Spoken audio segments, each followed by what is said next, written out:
14 days after my sister publicly claimed my husband. She was standing on my front porch, shivering in the cold autumn rain. The doorbell had rung at 11 at night. A sharp, grating sound that cut through the silence of my living room. I opened the heavy oak door and found her clutching a thin jacket. The smell of damp wool and wet leaves clung to the fabric, while her cell phone buzzed relentlessly in her bare hands. It was a rapid, aggressive vibration, rattling against her rings like a trapped hornet. Paige looked up at me with swollen, red eyes. "He lied," she gasped, her knuckles turning white as she gripped the doorframe. "He owns nothing. The debt collectors will not stop calling.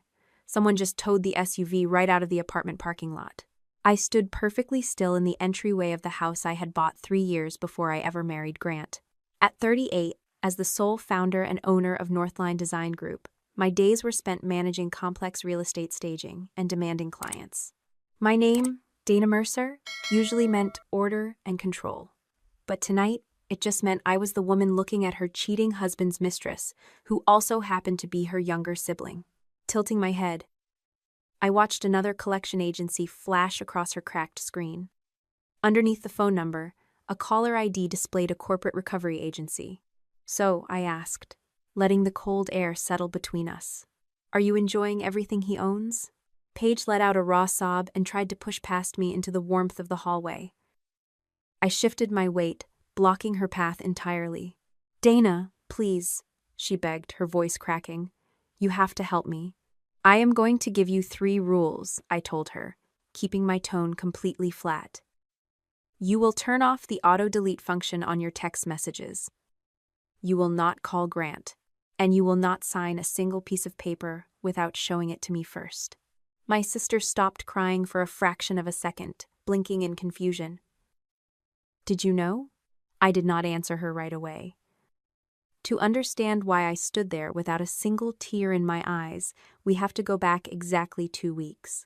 The dining room at my mother's house always smelled heavily of rosemary chicken and lemon polish. It was the 12th of October, a Sunday family dinner, and my husband had arrived 40 minutes late. Grant walked in with Paige trailing closely behind him. He did not apologize for the delay. Instead, he tossed the silver key to his company vehicle onto the dining table, letting the metal clatter sharply against the fine china. It was a brand new luxury SUV, leased entirely by my company, but he wore it like a badge of his own success. He slid into the chair beside me, bringing a faint scent of expensive cologne and alcohol. I noticed the smudge of pink lipstick on the rim of his water glass before anyone even spoke, the exact same shade my sister had been wearing since August. Paige did not sit in her usual spot across from me. She walked over, pressed a kiss to Grant's cheek, and rested her hand flat against his chest. "He is mine now," Paige announced to the room. Grant stared intently at a spot on the tablecloth, entirely unable to meet my eyes. The silver key sat between us, catching the chandelier light. My mother, Barbara, set her wineglass down with a heavy thud. She looked at me, her mouth pressed into a thin, tight line. Her eyes held that familiar warning, the one that meant I needed to absorb the damage so the family could maintain its perfect picture. "Dana, do not make a scene," Mom snapped, leaning forward. "Just let them be. Do not ruin their happiness." I looked at the woman who had raised me, then at the man I had married, and finally at the sister who had always resented my independence. Grant was the vice president of business development at Northline. He possessed charm, a fantastic sales pitch, and absolutely zero equity in the business. "Do you have anything you want to share about the company while we are all gathered here?" I asked Grant, keeping my hands folded neatly in my lap. He shifted his weight, pulling at his collar, as if the room had suddenly grown too warm. "This is not about business, Dana. This is just about our marriage." It ran its course. He wanted to separate the betrayal from the bank accounts, cleanly severing his personal choices from his professional status. I smiled, slowly standing up from my chair. "Then enjoy everything he owns," I told her. I did not scream, and I did not reach for the silver car key. Gathering my purse, I walked out the front door, leaving the 3 of them sitting in stunned silence. By the time I reached the driveway, my phone buzzed in my coat pocket. It was not a text from my mother demanding I come back inside to fix the mess. It was an automated security alert from the Northline server. The screen displayed an after-hours login warning. Someone had just accessed the restricted folder containing our quarterly financial projections. The user account belonged to Grant. He was sitting at my mother's dining table, playing the role of a man blinded by new love, but his laptop was active somewhere else, pulling data he had no authority to view. Sliding into the driver's seat, I locked the doors and dialed my chief financial officer. Lena answered on the second ring, her background noisy with television chatter. "Lena, I need you to conference in Maya right now," I said, starting the engine. "It is Sunday night," Lena protested, though I could hear the rapid clicking of a keyboard as she merged the call with our corporate attorney. Maya's calm voice clicked onto the line a moment later. "Dana, what is going on?" "Grant just publicly announced he is leaving me for Paige," I stated, steering the car out of the neighborhood. "But more importantly, his account is currently downloading financial projections from the main server." Silence stretched over the speakerphone for exactly 3 seconds. Maya was calculating the liability, while Lena was likely pulling up the server dashboard. "Put a complete legal hold on all his accounts," I instructed, merging onto the highway. "Do not delete anything. Do not change his passwords yet. Freeze the evidence, not the business. Call Noah and get him to run a full access log for the past 60 days. The drive home took 20 minutes. The hum of the tires against the asphalt grounded me while Lena and Maya worked in the background. A dull ache sat somewhere deep in my chest, a heavy reminder of a broken marriage, but the instinct to protect my life's work easily overpowered the sting of betrayal. My phone chimed through the car speakers.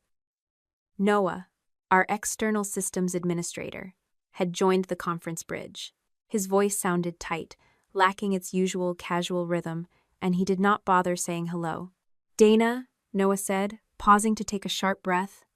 He did not just open the financial files, he exported the investor package. For several seconds, no one on the conference line spoke.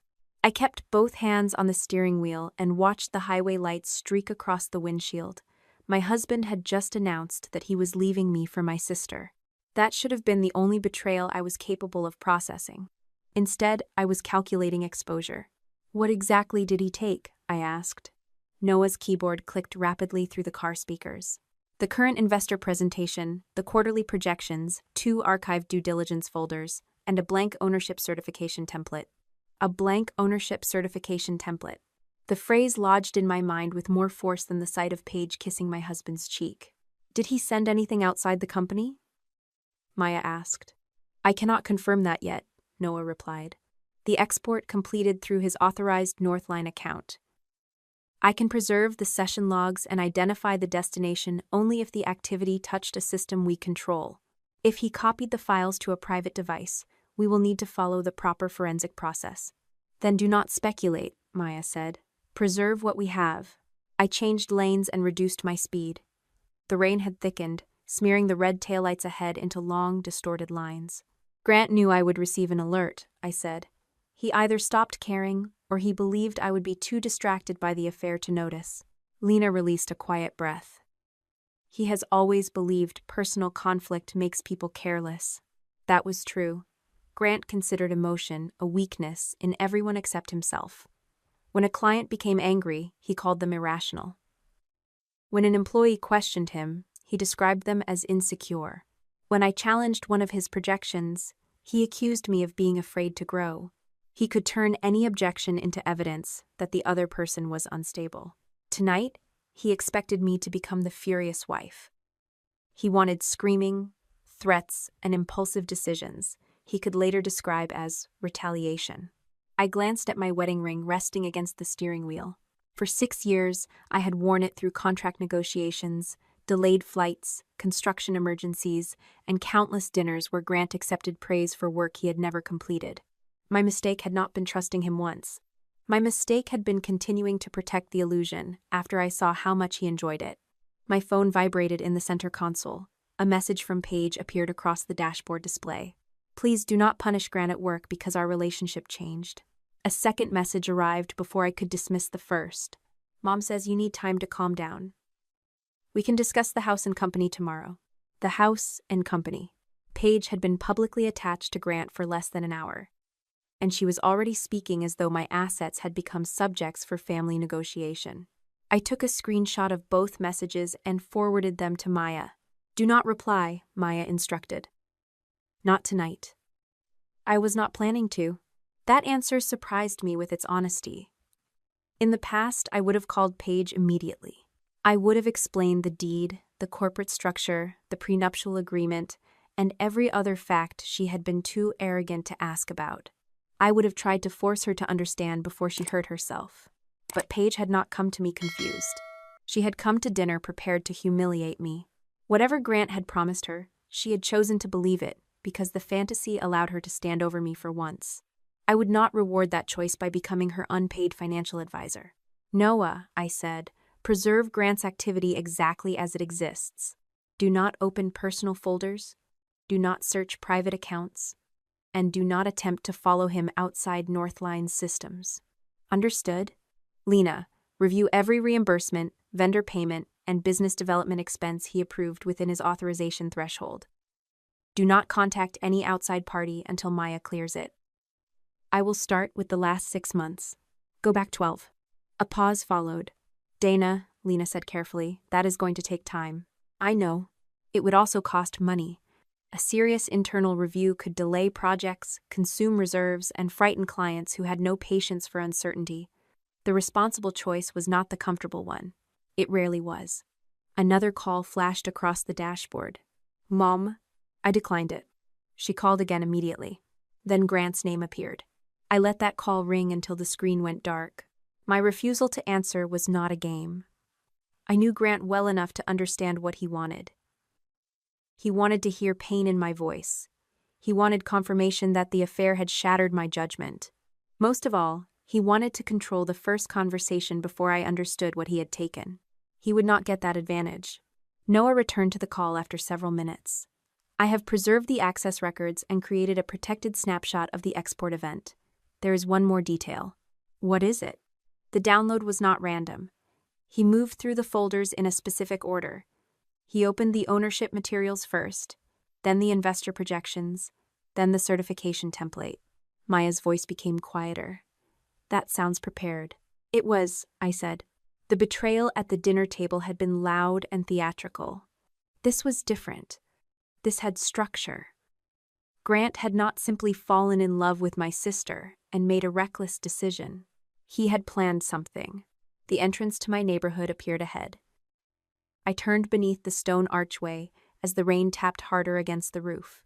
Behind me, Lena, Maya, and Noah continued discussing preservation notices and access protocols. Ahead of me, the garage door began to rise. By then, I understood that my marriage was no longer the most urgent thing Grant had placed at risk. Noah's words hung heavily in the quiet space of my car. I parked in my garage, killed the engine, and carried my laptop straight into my home office. Rain lashed against the window panes, creating a steady drumming sound that usually helped me think. Tonight, it just felt like a timer counting down. Opening my laptop, I brought the video conference onto the main monitor. Maya sat in her wood-paneled study, her expression carefully neutral, while Lena typed furiously in the glow of her own screen. Noah occupied the third box, a dark silhouette against his server racks. "Do not touch his personal accounts," Maya warned immediately, anticipating my next move. The corporate attorney leaned closer to her camera. "Do not guess his passwords. Do not log into his personal email, and do not confront him about the data. We need to maintain a perfect chain of custody. Everything has to be completely legal." I nodded, dropping my keys onto the desk. "Noah, initiate the administrative lock. Create a read-only copy of his entire Northline workspace and run a comprehensive access report for the last 12 months. The systems administrator confirmed the legal hold and vanished from the call to execute the commands. Leaving the video bridge open, I walked across the room to the wall, safe hidden behind a framed architectural print. The cold metal dial clicked under my fingers. Inside sat a thick, fireproof envelope containing the foundation of my entire life. Spreading the documents across my mahogany desk, I ran my hands over the heavy paper. The original Articles of Organization for Northline Design Group. The capitalization table showing 100% ownership under my name. The deed to the house I was currently standing in. and the prenuptial agreement Grant had signed 6 years ago. He had laughed on the day we signed that document. He called the paperwork a romance killer, sliding the folder across the lawyer's table with a dismissive wave of his hand. Grant believed that because the marriage felt safe, the legalities did not matter. He had spent years operating under the assumption that proximity to wealth was the exact same thing as possessing it. Dana. Lena's voice broke through my thoughts. My chief financial officer was staring at me through the monitor, her brow furrowed. We need to talk about the optics. You let him build an image that we are now going to have to tear down. My jaw tightened. I started to defend myself, but the words died in my throat. Lena was right. For years, I had stood beside Grant at industry galas and client dinners, while he casually referred to Northline as our company. I never corrected him in public. It had simply been easier to let him charm the investors while I handled the actual operations. I would quietly fix his official title in the internal directories the next morning, assuming that was enough. He is my husband and an executive, I said finally, the admission tasting bitter. I thought the paper trail would always speak louder than a cocktail party introduction.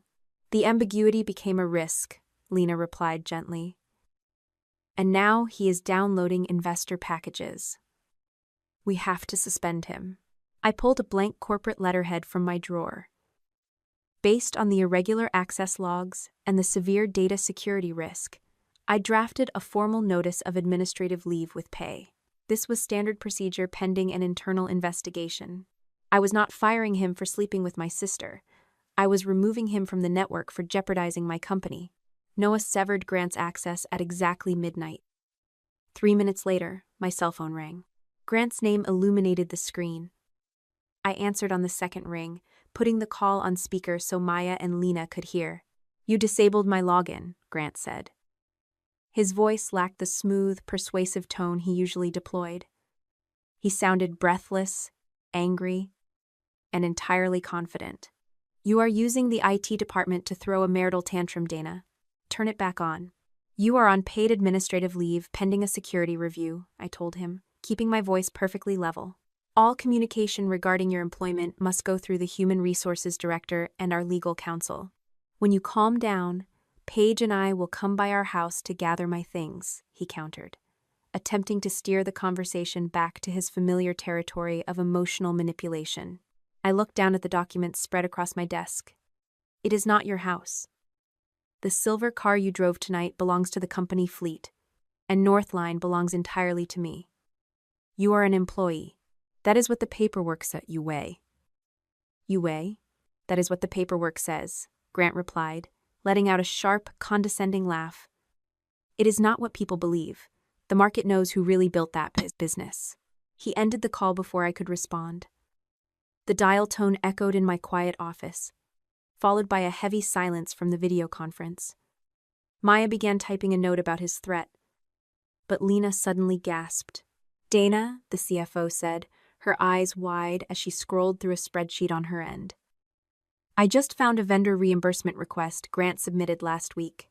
The amount was small enough to bypass your direct approval, categorized under business development.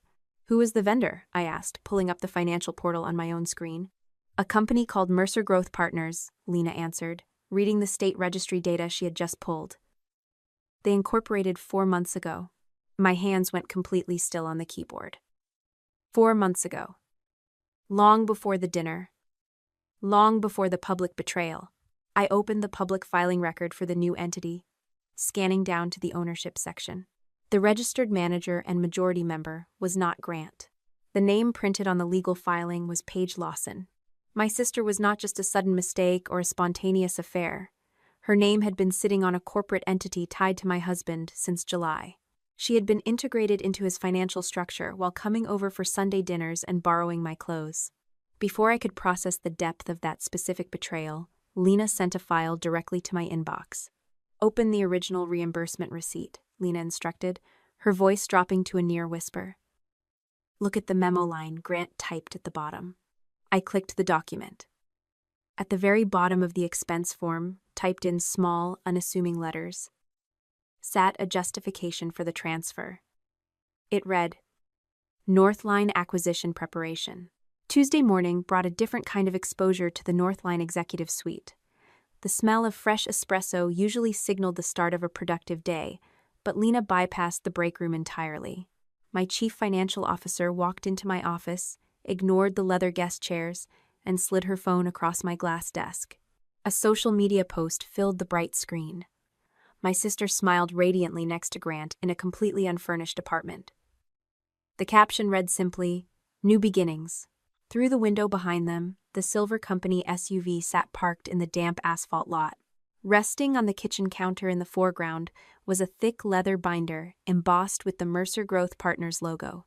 A major architectural client had taken a screenshot of the public post and forwarded the image to our corporate inbox. The accompanying message asked if our vice president of business development had departed to launch a rival firm.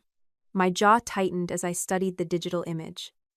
Grant looked relaxed, displaying the confident posture of a triumphant entrepreneur. Paige leaned heavily into his shoulder, completely unaware that the luxury vehicle outside belonged to my corporate fleet and could be repossessed at any moment. I handed the device back to Lena, instructing her to draft a neutral holding statement for the client. We would not engage publicly until the security logs were complete. My desk phone rang exactly 2 hours later. The caller ID displayed Colin Reeves, a private equity investor we had courted for a minor commercial expansion project the previous year. Colin bypassed a polite greeting. His voice sounded tight, clipped with intense irritation, and layered with the background noise of a busy airport terminal. He demanded to know why Grant was 3 weeks late delivering the final ownership certificates. Grant assured me the bridge loan would secure his 40% equity purchase, Colin stated loudly, speaking over a boarding announcement. "We need the finalized Northline transition papers today, Dana. I am not wiring another cent without them." My fingers clamped hard around the receiver. 40% equity. A bridge loan. The words formed a dangerous new puzzle on my desk, linking the late-night server downloads to the shell company my sister owned. I did not accuse Colin of being foolish, and I did not scream about my impending divorce proceedings. Taking a slow breath, I simply asked the investor to forward every single document my husband had provided to his firm over the last 3 months. The email arrived moments later with a massive encrypted attachment. A sleek investor deck opened on my main monitor. The presentation utilized high-resolution photographs from my own real estate staging portfolio, and the revenue projections matched the exact numbers Grant had downloaded on Sunday night. The founder biography, however, featured a smiling portrait of Grant Mercer. One particular slide detailed a family-controlled transition, utilizing the exact phrases from a keynote speech I had delivered in Chicago 3 years ago. Scrolling past the fraudulent deck, I opened the financial annex. A scanned personal guarantee stared back at me. The signature at the bottom belonged to Paige Lawson. The notary date stamped next to her messy cursive was the 14th of August, 2 full months before she walked into our mother's dining room and announced she was wildly in love.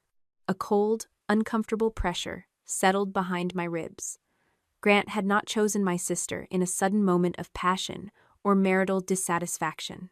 He had recruited a clean credit score while we were still picking out anniversary presents. He had groomed Paige to secure a loan he could never qualify for on his own. My cell phone lit up on the desk pad. Barbara. Mom did not waste time with pleasantries when I answered. "You are trying to destroy their new business," she said, her voice echoing slightly on the speakerphone. "Paige told me you suspended him out of pure spite."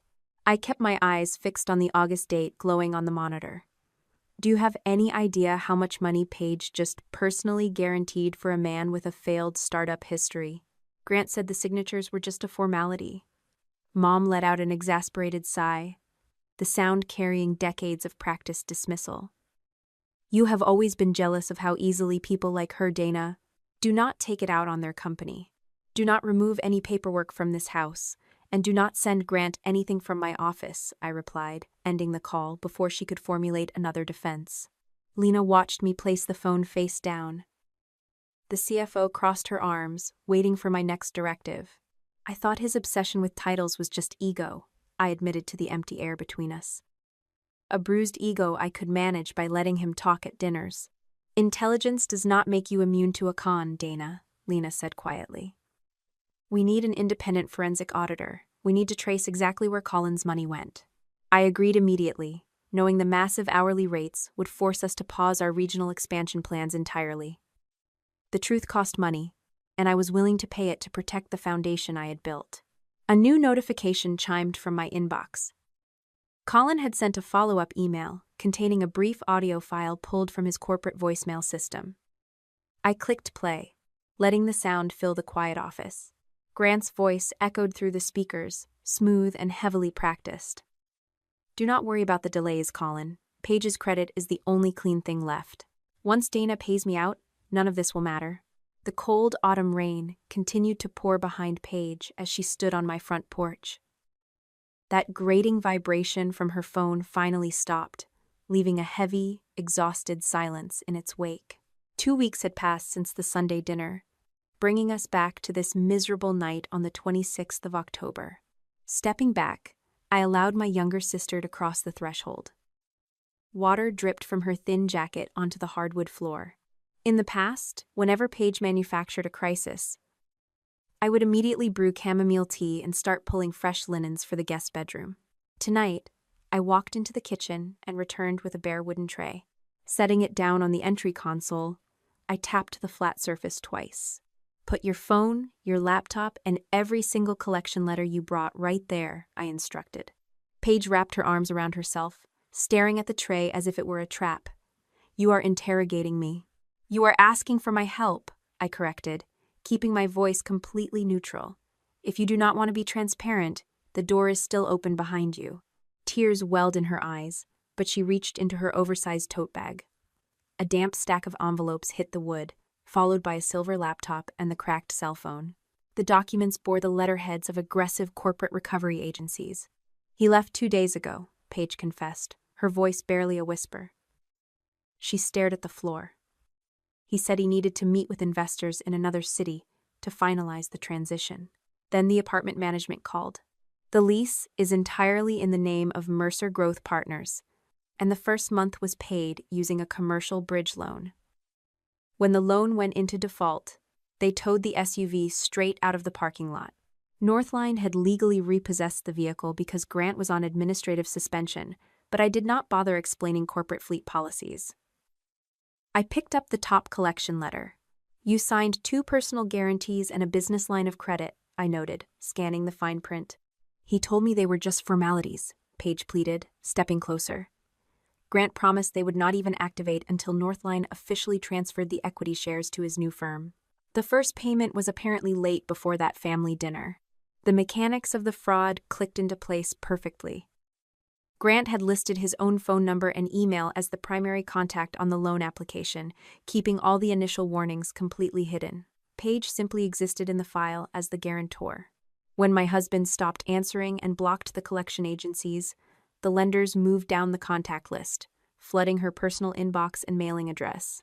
When exactly did you start sleeping with him? I asked, setting the letter down. Her posture defensive, my sister immediately crossed her arms.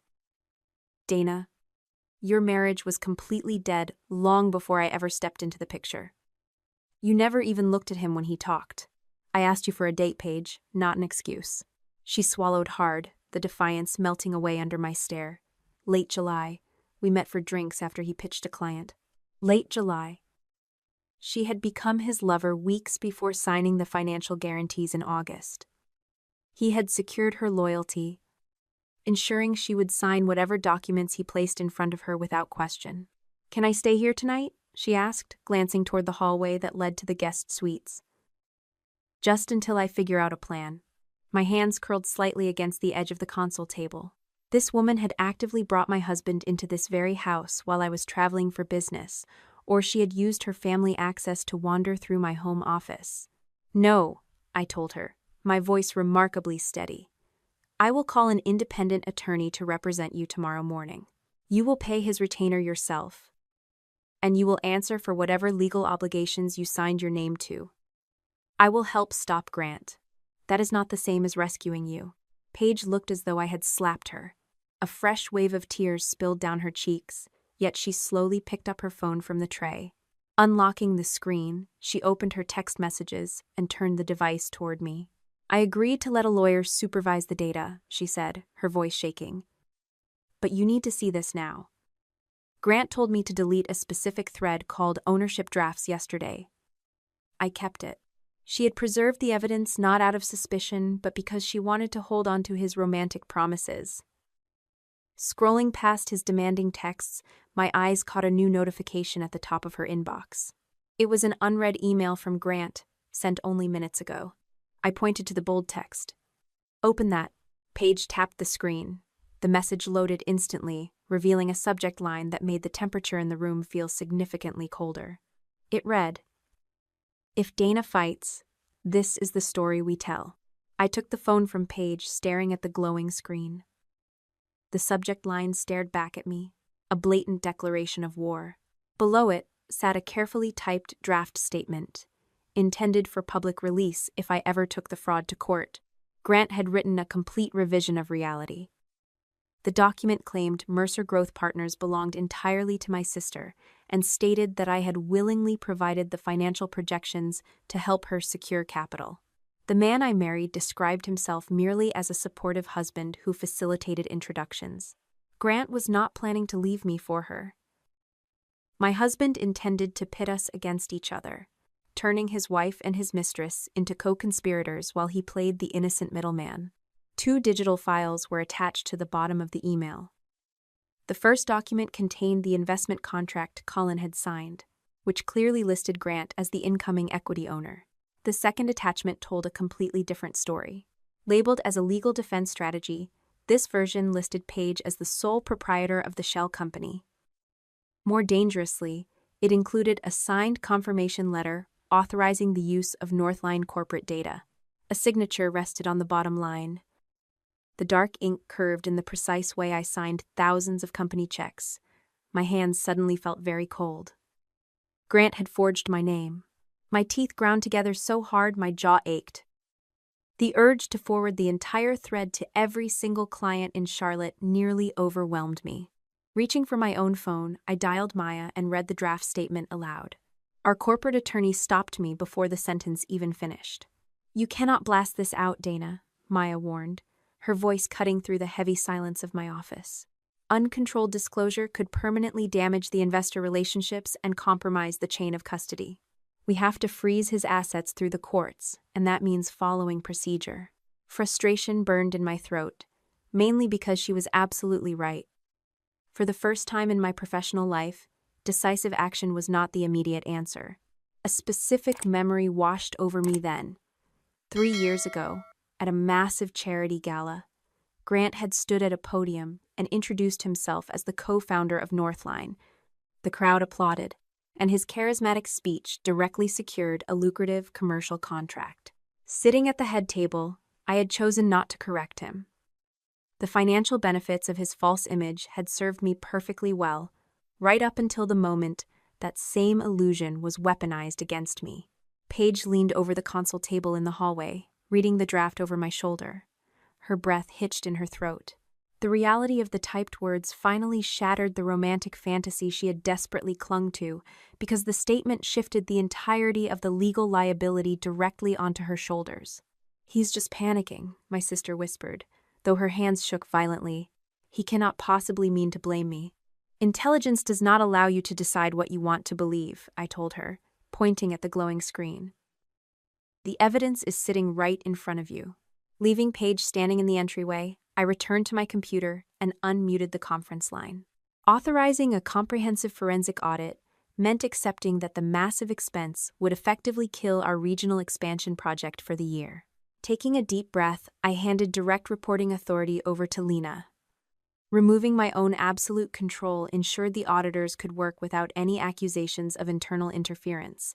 It was a terrifying step, but a necessary one.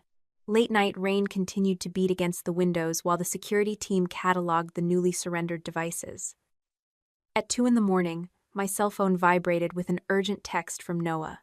The systems administrator had recovered a deleted message Grant had sent to a private offshore broker exactly 1 day before the Sunday dinner.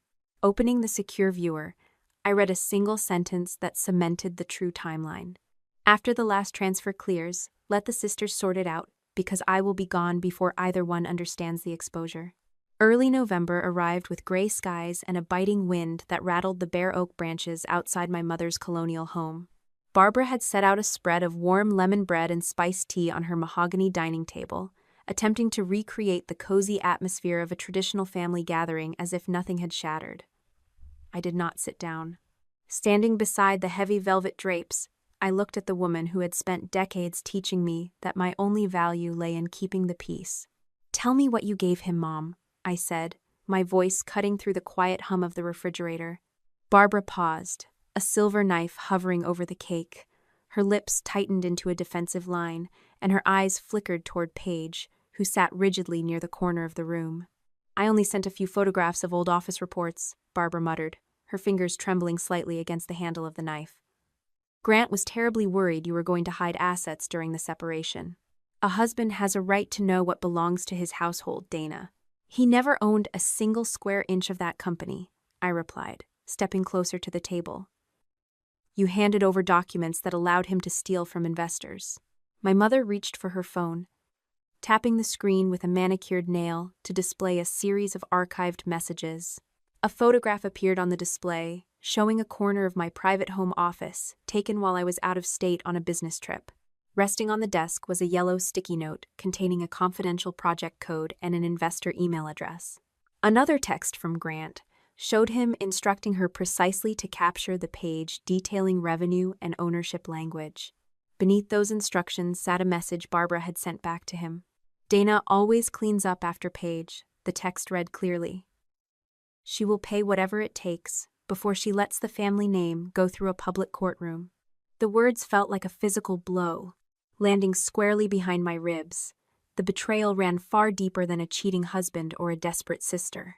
Grant had engineered his entire strategy around a toxic family dynamic that had governed my life since childhood. Barbara created the crises, Paige played the victim, and I was always expected to pay the financial and emotional price in absolute silence. Paige stared at her mother, her face draining of all color. "You knew he was digging into her files? And you helped him?" "He told me it was just a formality to protect your future," Barbara insisted, her voice rising in panic. "Your sister deserves happiness, Dana. You have always been too cold, too guarded. You have enough money to fix this quietly." "I am not paying a single cent of the debts Paige chose to sign," I stated, turning my back on the table. "You can hire your own attorney if you are terrified of the liability, but I am done cleaning up this family's wreckage." Walking out the front door, I climbed into my car and started the engine. The heater blew warm air against my face, but the cold weight in my chest remained. My cell phone rang before I even pulled out of the driveway. Lena was on the line, her breath coming in short, panicked gasps. "Dana, you need to look at your email right now," the chief financial officer said without any greeting. "Grant just submitted an emergency electronic wire request to the escrow agent to release the final $480,000 into an overseas account on Monday morning." The weekend stretched ahead like a narrow corridor with no exit. From Friday evening through Monday morning, my legal team operated under immense pressure while I reviewed every piece of documentation we could gather.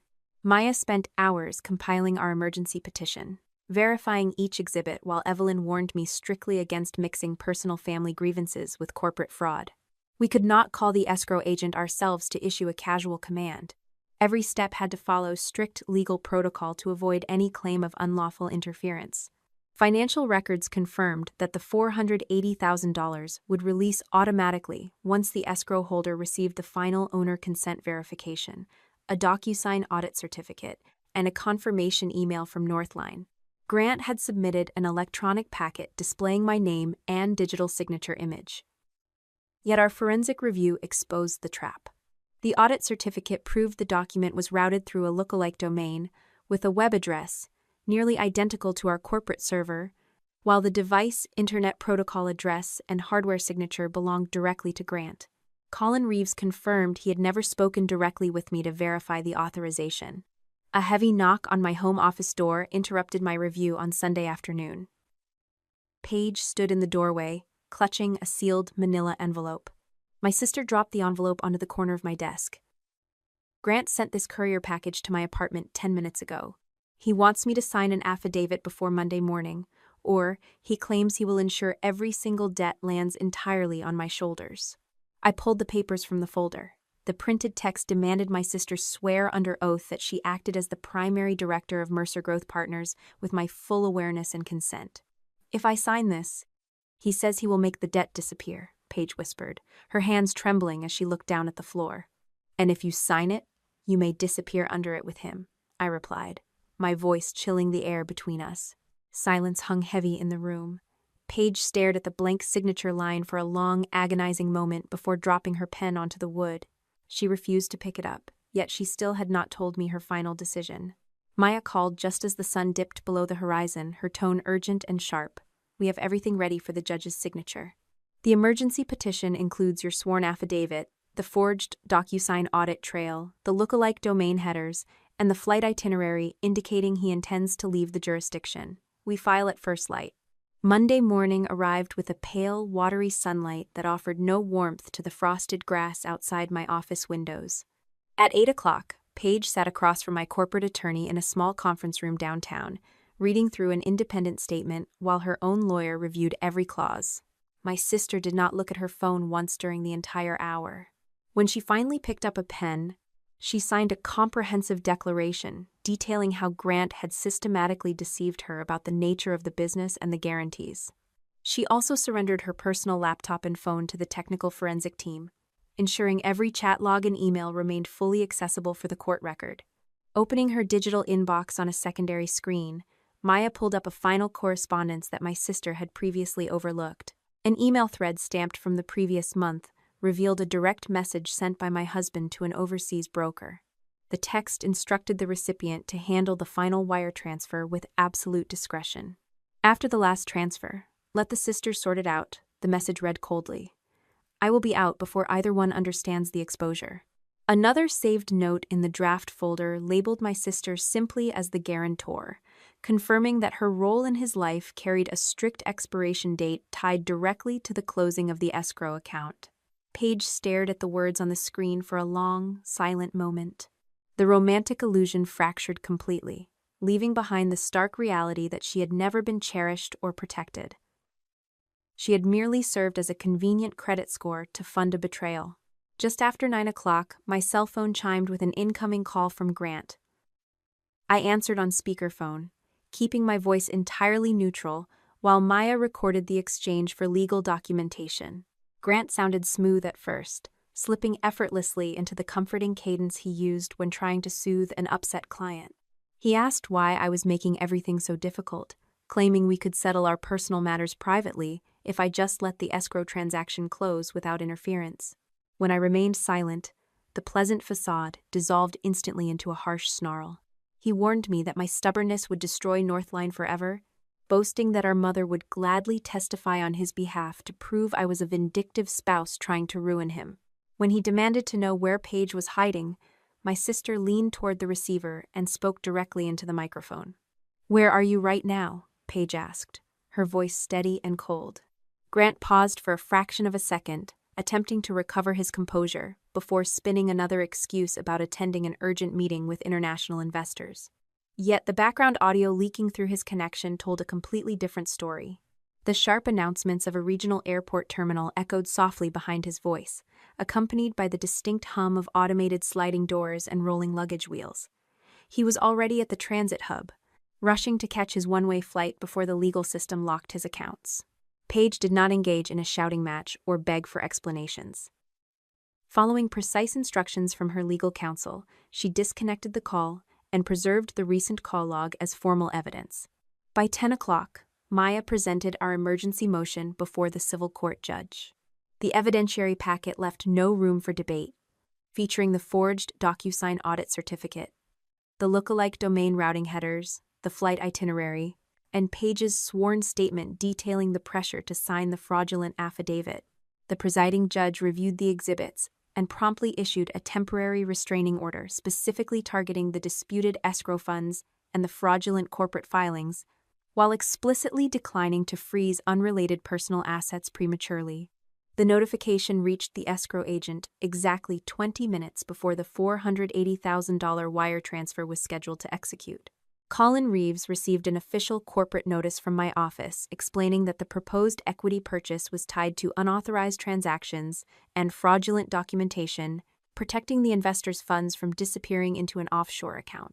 Grant contacted the escrow office, expecting confirmation that the final release had been authorized, only to be informed by the corporate officer that the transaction was legally frozen under a court order.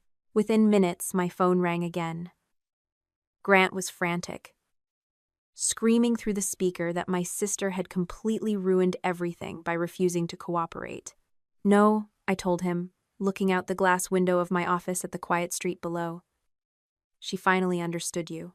He slammed the line dead, leaving a hollow tone humming in my ear. Paige stood near my desk, her hands resting nervously on the back of a guest chair.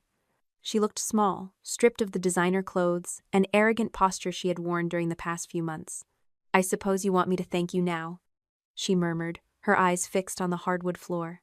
"My actions today were necessary to protect the company and stop the fraud," I replied, keeping a deliberate distance between us. "That does not erase what you did. It does not erase the fact that you walked into my life, slept with my husband, and signed papers because you thought you could take everything I built." Paige swallowed hard, a tear finally spilling down her cheek. "Can we ever go back to the way things were before all of this happened?"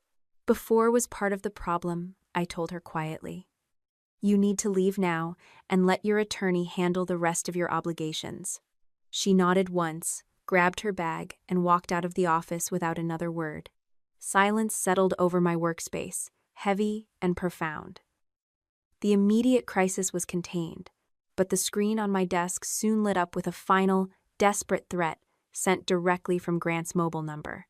"You stopped the transfer," the message read in bold capital letters. "You did not stop me from telling everyone you built the fraud." Attached to the text was a calendar invitation for an emergency morning meeting scheduled with our largest commercial clients and primary investors, designed to drag my professional reputation into the mud before the legal authorities could even begin their formal investigation. The morning sun filtered through the vertical blinds of our primary conference room, casting long, sharp shadows across the polished mahogany table. Outside the glass walls, staff members moved with tense, hurried steps, whispering behind cupped hands. Maya sat quietly to my left, her leather portfolio zipped shut, while Lena adjusted her glasses and tapped the corner of her tablet. We had spent the previous evening organizing every piece of undeniable proof we possessed, preparing for an assault that could either protect Northline Design Group or tear it apart entirely. Grant appeared on the wall-mounted display screen exactly 5 minutes before the scheduled time. He sat in a high-backed leather chair in an undisclosed location, flanked by a high-priced corporate attorney who looked entirely unimpressed with the proceedings. Several key commercial clients and 2 private equity investors joined the video conference seconds later, their faces etched with deep confusion and mounting anxiety. My husband did not wait for a formal introduction. He leaned forward, flashing the charismatic, disarming smile that had once convinced me he was a visionary leader rather than a polished grifter. "Dana has called this emergency session because our marriage has broken down," Grant announced to the room, pitching his voice to sound wounded yet reasonable. "She is attempting to weaponize company resources and fabricate compliance issues simply because I chose to leave our personal relationship. I built the growth of this firm alongside her, and now she is locking me out to protect her ego." Murmurs rippled through the virtual attendees. One of our oldest commercial partners shifted uncomfortably in his seat, looking straight into the camera lens. "Is it true that you are locked out of company accounts?" the client asked, his tone heavy with suspicion. I kept my hands resting flat on the table, refusing to let his performance rattle my composure. Lena stepped in before I could speak, sliding a pristine digital deck onto the main display. "The documents on your screen outline the founding structure of Northline Design Group," Lena stated clearly, her voice cutting through the rising tension. "Dana Mercer incorporated this entity 3 years prior to her marriage, holding 100% of the equity. Mr. Mercer was employed under a standard executive contract, specifying a base salary and performance bonuses, with 0 equity allocation or ownership rights." Grant's pleasant expression vanished instantly, replaced by a dark, dangerous scowl. He interrupted his own lawyer with an aggressive wave of his hand. She let me introduce myself as co-founder at every major public event for years, Grant shouted, leaning so close to his webcam that his face filled the frame. She encouraged the illusion because it helped close contracts. She knew about every single presentation and every single pitch. Silence descended upon the conference room. I looked directly at the screen, letting the truth hang heavily in the air. "He is entirely correct about one thing," I said, my voice steady and unyielding. "I permitted him to use that title in public because his charismatic presence benefited our corporate sales. That was a serious administrative failure on my part, and I take full responsibility for my poor oversight." Maya glanced sideways at me with a sharp expression of caution, knowing I had just handed opposing counsel a public admission. Yet I did not stop there. "That oversight did not create ownership shares," I continued, looking around the room at our investors. "It did not grant authorization to forge my digital signature. It did not permit the creation of a lookalike domain to bypass escrow controls. And it certainly did not give anyone the right to siphon investor capital into a private shell company." Paige opened the heavy oak door of the conference room and stepped inside. She wore a simple charcoal blazer, completely devoid of the expensive jewelry she usually flaunted. Without speaking a word, she walked to the end of the table and placed her personal smartphone directly beside my laptop. Maya handed the device to our technical specialist, who mirrored the screen onto the display monitors. A series of chat logs and recorded voice memos began to play through the room's speakers. "He told me the personal guarantees were just legal formalities," Paige stated, her voice trembling slightly as she addressed the assembled investors. She did not look at Grant on the screen. "He told me the shell company was designed to help us transition smoothly, and he made me sign a fraudulent affidavit yesterday morning, under the explicit threat that he would leave me to shoulder every single cent of the debt alone." Grant stared at my sister through the monitor, his eyes wide with absolute fury. "You ungrateful little fool," he hissed, forgetting he was broadcasting to his own victims. "You were supposed to back me up. Did you ever choose me?" Paige asked softly, looking straight into the camera lens. "Or did you only ever want my credit score?" The corporate attorney sitting beside Grant on the video feed leaned over, whispered something urgently into his client's ear, and frantically clicked his laptop shut. The video connection abruptly flickered and died, leaving a blank black rectangle where my husband's face had just been. Colin Reeves cleared his throat, breaking the heavy stillness that filled the room. The investor looked down at the forensic financial report Lena had provided. "We need to review the audit findings in full detail with our own legal counsel," Colin said, though his tone had shifted from aggressive hostility to cautious relief. "But it is entirely clear that Mercer Growth Partners had no legal authority to bind Northline." Following the meeting, I consulted outside counsel and reviewed the completed internal investigation. I then formally terminated Grant's employment for gross misconduct and fraudulent activity. The fallout hit us immediately.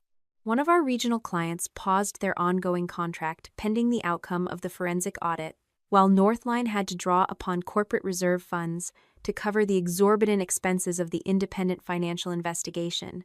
I stood before our remaining staff members that afternoon, explaining the reality of the situation without hiding behind corporate jargon, ensuring everyone understood that no employee was expected to carry the burden of my personal mistakes. Late that evening, after the office had emptied out and the cleaning crew finished their rounds, my cell phone chimed on the quiet desk. Maya forwarded a message she had just received from Grant's defense attorney.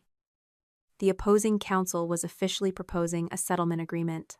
My husband was willing to renounce all practical claims to the company, the house, and the vehicles. And he offered to return a portion of the remaining funds, provided I agreed to publicly characterize the entire ordeal as a simple business misunderstanding and ceased cooperating with law enforcement and any regulatory investigation. I looked at the proposal, knowing that signing it would instantly restore our short-term public image and stop the bleeding of our client accounts. Yet it would allow a man who forged signatures and manipulated my family to walk away without a criminal record, leaving our investors to absorb the financial losses. Closing the laptop screen, I left the document unsigned, knowing the hardest choices were still ahead of us. The settlement proposal sat on my desk like a piece of poison disguised as a gift. Evelyn reviewed the legal terms alongside me, confirming that Grant was offering to walk away from any practical claims regarding the company, the house, and the vehicles, while returning a fraction of the diverted funds. In exchange, he demanded that I publicly label the entire criminal enterprise as a regrettable business misunderstanding. I looked at my divorce attorney and shook my head. "We reject the settlement," I told her, my voice completely steady. "I will not buy peace with someone else's loss." Over the following months, the forensic audit mapped out the full extent of the damage. The investigation stretched through the winter and deep into the spring, uncovering every falsified bank trail, look-alike domain, routing header, and fraudulent wire transfer. Grant was formally indicted on multiple counts of wire fraud and identity theft. Rather than facing a prolonged trial after the forensic records and witness statements left his defense with very little room to maneuver, he ultimately accepted a plea agreement during the early weeks of June. The sentencing hearing took place on a bright, stifling afternoon in downtown Charlotte. I stood before the judicial bench to deliver my victim impact statement, looking directly at the federal judge while speaking clearly about the human cost of corporate deception. I detailed how my employees had suffered under the cloud of suspicion, how our investors had been manipulated through forged documentation, and how personal relationships had been systematically weaponized as financial instruments. When the proceedings concluded, a federal marshal escorted Grant past the gallery in handcuffs. He turned his head, catching my eye for a fraction of a second, wearing an expression that practically begged for a crumb of pity or mercy. I did not smile, and I did not look away. Remembering the exact words I wanted him to carry into federal prison, I spoke quietly across the aisle. "You said you deserved everything you built," I told him, letting every syllable land with absolute weight. "Now you have to live with what you actually built." He was led away through the heavy wooden doors, leaving behind a profound stillness. My sister faced a separate reckoning for her choices. Paige cooperated fully with the federal investigators, ensuring a clear distinction was established between the accounts where her signature had been forged or manipulated and the business line of credit she had willingly entered into. Despite her cooperation, the consequences were devastating. She lost her small digital media agency, sold her luxury wardrobe to cover immediate legal expenses, and moved into a modest studio apartment on the far side of town. She took a stable administrative job at a regional logistics firm, dedicating every extra paycheck toward the debt she had foolishly guaranteed. One Sunday afternoon in late summer, my phone rang with an unfamiliar local number. When I answered, Paige's voice came through the speaker, hesitant and stripped of its former arrogance. She asked if we could eventually rebuild a relationship, slowly and from a distance. "We can build something new, Paige," I replied, standing by my kitchen window and looking out over the manicured lawn, "but we cannot go back to how things were before, and today is not the day to start." She accepted my boundary without argument, whispering a quiet goodbye before ending the call. Our mother suffered a different kind of isolation. Barbara was never charged criminally, since the forensic evidence proved she had no comprehension of the underlying financial fraud. Yet neither Paige nor I allowed her to resume her role as the family matriarch and manipulator. When Barbara attempted to corner me during a brief grocery store encounter, suggesting that I should feel grateful toward Paige for finally doing the right thing in the end, I stopped her with a single sentence. "One correct choice does not erase a dozen calculated betrayals," I told her, walking past her cart without looking back. Northline Design Group survived the winter, though the company emerged smaller and leaner than before. We lost one major commercial development contract during the height of the investigation, and corporate reserves were heavily depleted by the sheer cost of the forensic audit. Yet the structural integrity of the firm was completely intact. I instituted a rigorous corporate governance policy featuring dual approval protocols, strict title verifications, independent financial reviews, and direct reporting lines straight to Lena. I finally stepped out from behind the scenes, taking my rightful place at industry events as the sole founder and chief executive officer. Realizing that our marital home held too many ghosts of a life built on quicksand, I placed the sprawling suburban property on the market and sold it within a month. I moved into a clean, modern townhome closer to the downtown design district, completely shedding the symbols of a marriage defined by hidden manipulation. It was now early December, marking roughly 14 weeks since the absolute divorce decree was officially signed and sealed by the court. Sitting at my new walnut desk, I opened the bottom drawer and pulled out a small, velvet-lined storage box. Resting inside was the silver key to the company SUV, the very token Grant had tossed onto my mother's dining room table on the night he thought he had won everything. I placed the metal key inside the box, snapped the brass clasp shut, and slid it into the back of the drawer. My cell phone illuminated on the desk pad, displaying an incoming call from Paige's number. It was Sunday evening, her customary time to check in. I looked at the glowing screen for a long moment, finished signing a set of architectural blueprints, and then set my pen down. For the first time in my life, the choice of whether to answer belonged entirely to me. Never confuse love with leverage, and never mistake the quiet stability of your own hard work for someone else's generosity. When you spend years smoothing over a partner's false claims and absorbing a family's toxic expectations to keep the peace, you are not protecting a relationship. You are building the very trap that will eventually close around you. Real strength does not mean carrying every burden in silence or allowing a polished image to mask a hollow foundation. True security lives in clear boundaries, verifiable facts, and the courage to refuse a comfortable lie. When someone tries to trade your accomplishments for their own ambition, remember that paperwork and truth will always outlast a charming performance. What is the hardest boundary you have ever had to set to protect what you built with your own hands?